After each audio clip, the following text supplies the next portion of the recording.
Hand control. How are you doing today? I hope you're having a good morning. My name is the Yu-Gi-Oh! Scrub, but you can also call me Bailey if you like. Coming at you with a spicy deck profile for GOAT format. This is what I like to call super hand control. Now this is going to piss your opponent off. That's the main purpose of this deck. Now, it doesn't piss them off because it's like burn and it's not really stalling your opponent out. This is the exact opposite. This is an aggressive deck designed to rip through your opponent's hand as fast as possible and just make it so they have no resources. You're trying to just hit card after card after card. At least one a turn is preferable. Sometimes you gotta get into a little bit of a stall match, but usually your purpose of this deck is to just be taking a card out of your opponent's hand pretty much every single turn, forcing them to either set everything or really pick and choose what cards are worth setting first, because they don't want them in their hands because they might get ripped out. Let's get right into it. I don't want to waste your time.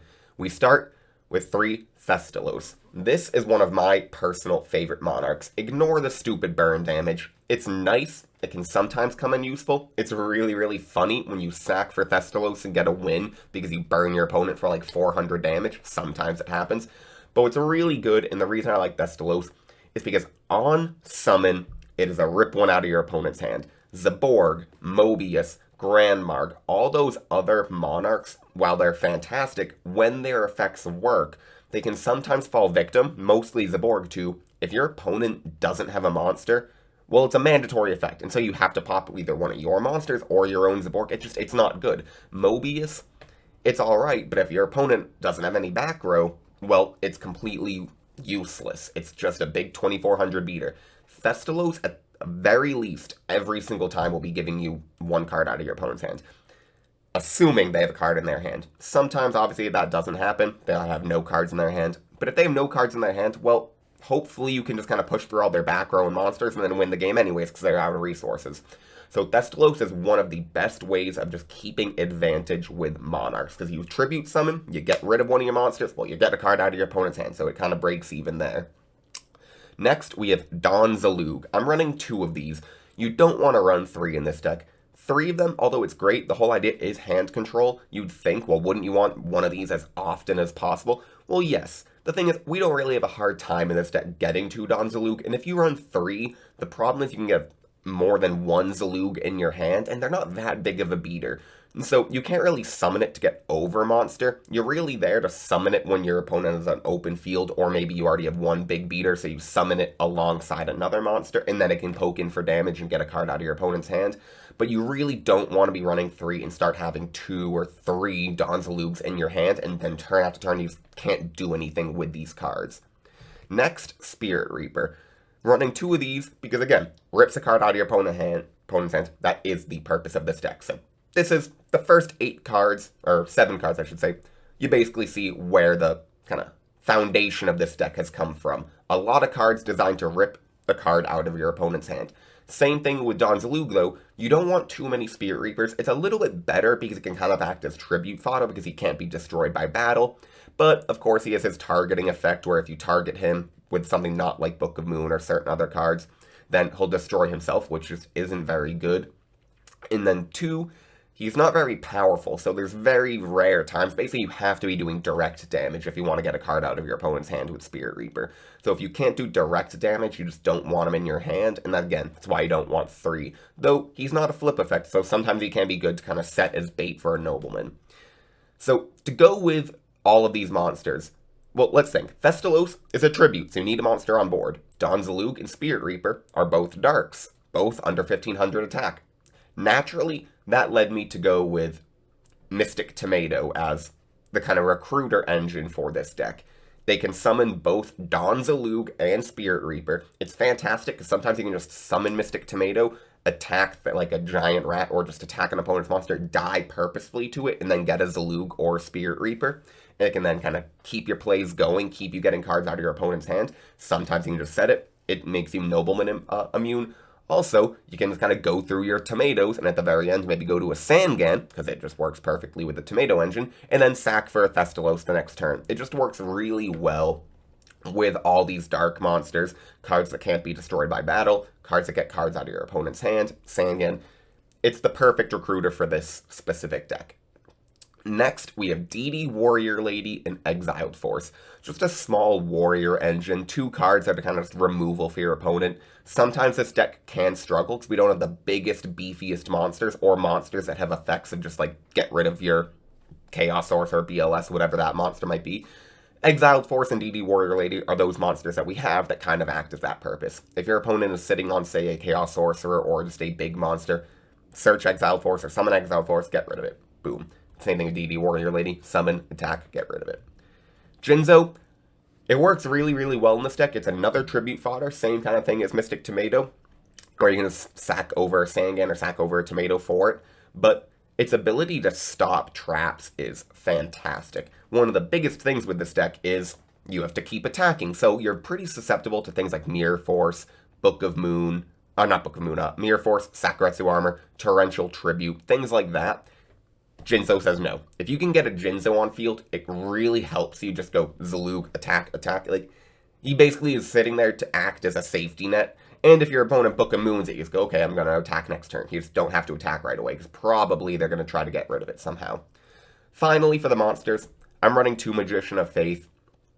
It's a goat deck.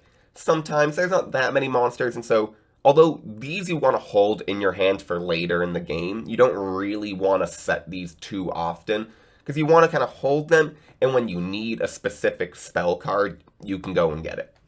Say a Rhoda, a Reinforcement, or a Rhoda, a Nobleman, Brain Control, Heavy Storm Duo, whatever it might be, Faith can get it back. It's a fantastic card. But early in the game, sometimes I'd say you'd rather want to be setting your Mystic Tomatoes, your Spirit Reapers, Sangan, things like that. I'm just going to skip right over. I mean, we have staples. Of course, every deck in GOAT format is going to run Pot of Greed, Graceful Charity, Delinquent Duo, or 99% of every deck. Sometimes they won't run Duo, but Charity Greed, obviously. Heavy Storm. I do have a decent amount of traps, but Heavy's too good to not run. Snatch Steal Premature. This is a pretty monster-reliant deck, and I want to be, attacking with Zalug and Spirit Reaper. So, Premature Burial, just get it right back to my field, and sometimes I can pressure your opponent a whole lot. Snatch Steal is great, because I can either steal to tribute over a monster, or I can just steal to clear your field and make it clear so I can attack with one of my hand control monsters. MST, good card. 2 Rhoda, I'd run it at 3 if it was at 3, but obviously just want to search Warriors. Nobleman, pretty self-explanatory. It's great in this deck because if your opponent is just setting walls, you just go Nobleman, summon Zalug, attack. 1 Book of Moon. Thing is with Book of Moon here, although it's a great card, it can be kind of slow and bad because you want to be doing battle damage. You don't really want to be setting your opponent's monsters because then you're stopping yourself from doing that damage. And so, although it's great to be removal, sometimes you just want it and it's good to have it in your deck so you know it's there. I don't want to run more than 1. I don't have many flip effect monsters, so I can't really use it offensively. It's very much just a defensive card in this deck. To kind of replace the Book of Moon, though, I have 2 Brain Control. I'm running a couple tributes in this deck, and at the very least, Brain Control can just go, alright, take your opponent's monster, I can do some extra battle damage, and get in with either Spirit Reaper or Zalug, and take a card out of your hand. It works really, really well in this deck. I think it's awesome. Torrential Tribute, Mirror Force, Ring of Destruction, staple traps, obviously. Call of the Haunted, I'm running in this deck because I have a lot of really good targets. Exiled Force, Sangan are fantastic. If your opponent MSTs, you just chain Sangan, get a free search. Jinzo, if your opponent chains MST and Jinzo's in the graveyard, the Call of Haunted effect is negated because Jinzo is summoned first, and so then you get to keep your Jinzo, so it's really, really good. Anytime I'm running Jinzo, I'm almost certainly going to be running Call of the Haunted. Finally, for the last traps, 3 Sakuretsu Armor and 3 Solemn Judgment. So a big thing with this deck is Zalug and Spirit Reaper are not that big, but you want to make sure your opponent has no monsters on the field so you can keep attacking for damage. So, you summon Zalug with a Sakuretsu Armor set. Maybe it gets MST'd, maybe not. But if they summon, say, a Kaiku or a Breaker, maybe not Breaker because it would just pop the back row, but a bigger monster, well, Sakuretsu and Solemn Judgment are 2 ways where you can basically guarantee that you get another attack in that next turn. Because if they attack you, you get rid of their monster, and boom, now you have a Zalug and no monsters on your opponent's side of the field, so they have to find a way to stop you from attacking that turn. Extra deck, I threw it together, though, as you can see in the side and main, I have no way to actually get to it. I just like having it, because sometimes if you go into a game and you have no extra deck, your opponent knows they're on something different rather than just GOAT format, or GOAT control. Death Wombat, don't want to die to burn. Kaiku, don't want to die to chaos. Mobius, I have a lot of tribute fodder, and sometimes it's really good against back row decks. Breaker could go in the main maybe because it is a pretty beefy guy. Another spell and trap removal. 2 Dust Tornado, spell and trap removal. Royal Decree for those are really, really pesky, super heavy trap decks. And then 3 Trap Dust Shoot. You might wonder, why isn't this in the main deck? It's super hand control. Well, although it's super hand control, that doesn't mean just throw every single... I mean, I could be running Drop Off, I could be running 3 Trap Dust Shoot, I could be running more hand control cards, but I'm also trying to make the deck good. This I can throw in if I know that I'm going first. It can be really fantastic. I might put it in for Sakuretsu or Solemn Judgment. But if I know that I'm going second or don't know that I'm going first, why would I want this in my deck? It can be a really, really dead draw late in the game. So, without any further ado, there's the deck profile. I'm going to show you one replay that shows you exactly what I like to do with this deck. So this was a replay that I played today. It's using my super hand control, the exact same profile that you just saw. And this was against a Zombie Earth beatdown deck. So let's get to it. He wins the rock, paper, scissors. Wishes me good luck. I say you too. So opening hands, I have Sakuretsu, Snatch, Vestalos, Ring, Mystic Tomato. So I'm feeling pretty good. I have a normal summon, one of my better normal summons. Or sets, just Mystic Tomato. Really, really good. It'll float into other things in my deck, whatever I really need. Ring Obstruction, good trap. Sack, good trap. Snatch, Vestalos, good. Your opponent summons a monster, I just get to take it and get a card out of your opponent's hand. He has, and drew for turn, Book of Life, but he has 2 Berserk Gorilla, a Decree, Creature Swap, Giant Rat. So he has a Creature Swap, Giant Rat combo, which is pretty powerful. Book of Life, that's dead right now because I have no monsters in my grave, and he has no zombies in his. And then the 2 Berserk Gorillas are just obviously really, really powerful. So, he starts his turn by setting the Giant Rat. I luckily draw Nobleman, cross out for turn, shuffle my hand, and get rid of that rat. I'm feeling alright. I summon my own Recruiter. Best thing is I'm seeing a rat, so maybe he's just going to summon his own rat next turn and run into my Recruiter, and we can just do a Recruiter war. He takes 14. I set my Sakuretsu armor. He drews into a 3rd Berserk Gorilla, so he has a lot of Gorillas in hand, a lot of Harambes. Summons the Gorilla, does not attack. I drew Thestalos. I decide to Snatch, steal his Gorilla, and sack it for Thestalos. I didn't want to get rid of my Recruiter. I really think that's just a powerful Mystic Tomato. It's going to float into more monsters. I'd rather just get rid of his big beefy guy.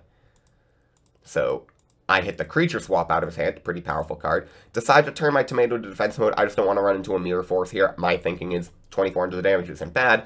If next turn he say he does have Mirror Force, gets rid of the Thestalos, he still has to then run over a Mystic Tomato that's going to give me effects.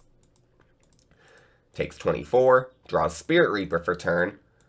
I go, you know what, I didn't get hit last turn, so I decide I'm actually going to try to go for damage. I'm going to attack with Thestalos and maybe hit for 14 afterwards. Unfortunately, it's Spirit Reaper, so I just set my Solemn Judgment, good card, and pass. He draws Heavy Storm for turn, of course. He doesn't actually use it, though. He decides to pass back to me.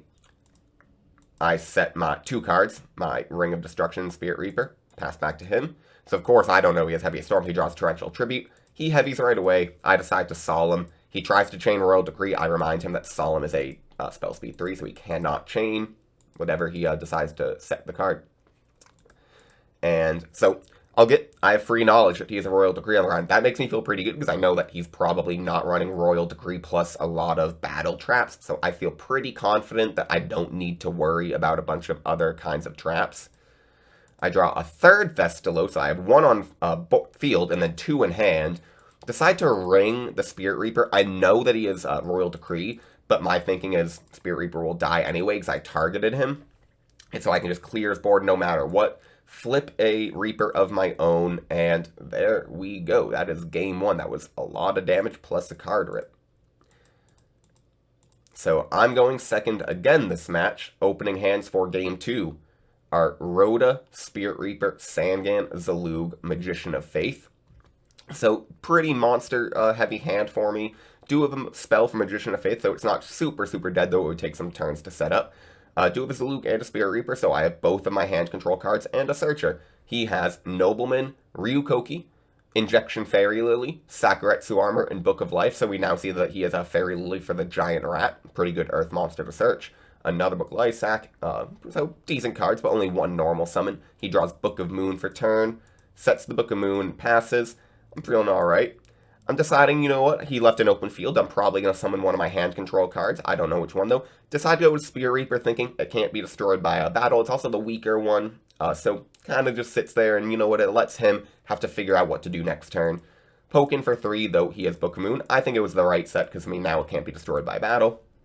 And I set my Sakuretsu armor. So he uses the Nobleman, obviously, on my Spirit Reaper now that it's set. Summons Fairy Lily, decides to attack. He was going to use the effect, though obviously Sakuretsu armor happens before the damage step, so he gets rid of the Fairy Lily and sets his Sakuretsu armor of his own. I draw Thestalos, so now I decide, you know what, same thing as before. Gonna try to go for the hand control, and you'll see exactly what I like to happen here.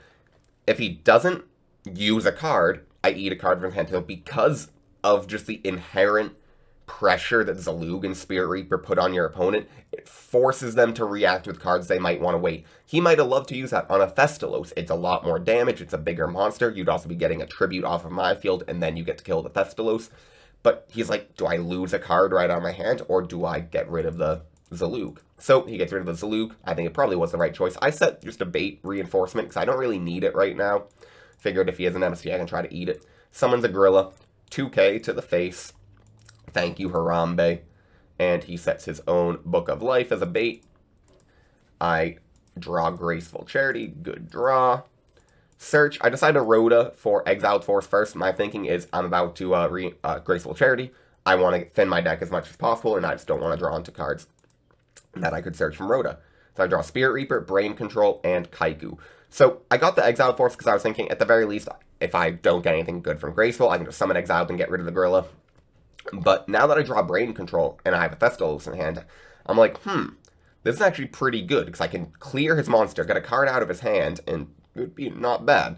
So I decide to get rid of Kaiku. You know what, I haven't really actually seen Chaos. I put one in from the side deck just because I thought, you know what, he's had some big beefy monsters, but it really wasn't good, so I just discarded it. And got rid of the Sangan. You can be like, what are you doing? Get rid of Sangan, not from the field. I have a lot of good monsters. Exiled Force I'd rather in my hand. Magician of Faith can get me back the Graceful or the Brain Control if I was to use it. Spirit Reaper can't be destroyed by battle. And then Thestalos obviously I want because I am about to do this. So I take his Gorilla and I tribute it for Thestalos. Decide to get the Book of Life out of his hand. Pretty good hit, not the Ryukoki.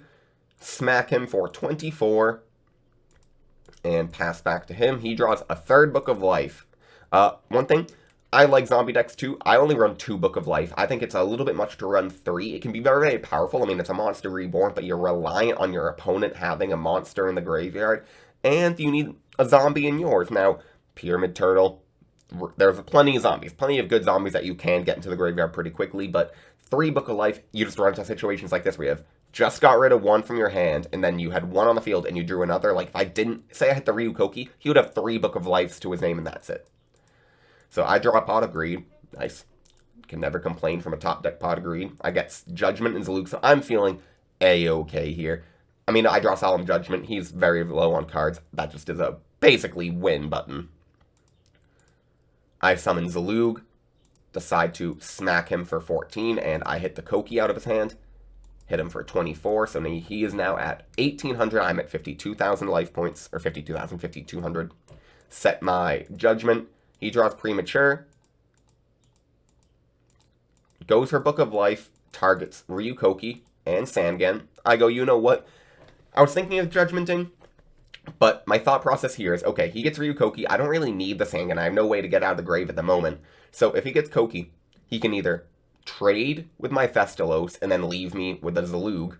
Okay, I mean, what, he would have to have another monster in hand to try to stop my Zalug from hitting in next turn.